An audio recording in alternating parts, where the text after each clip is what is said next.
मैं चाहती हूँ कि मेरी बच्ची का घर बसा रहे। ये पॉसिबल है, लेकिन उसके लिए आप लोगों को कुछ एफर्ट्स करना होगी।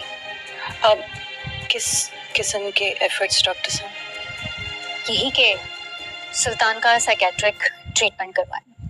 वो ठीक हो जाए तो हो सकता है कि उसका घर बस जाए, लेकिन इस तरह के मेंटल इलनेस ट्रीटमेंट में सालों लग जाते हैं और कोई गारंटी नहीं है कि वो ठीक हो जाए। इसीलिए जो भी डिसीजन लें सोच समझ कर लें। जिंदगी एक बार मिलती है,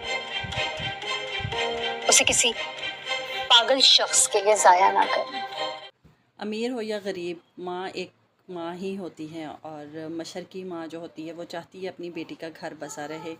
असरा की माँ भी ऐसी ही है, वो भी चाहती है कि उसकी बेटी का घर बस जाए। तो जो डॉक्टर है उसने ये जो सलूशन बताया है, सुल्तान वो है उस पर एग्री हो जाएगा कि वो अपना इलाज करवाए। वो अपने आप को ज़हनी मरीज़ तो समझता नहीं, वो तो बहुत सुपर पावर समझता है अपने आप को।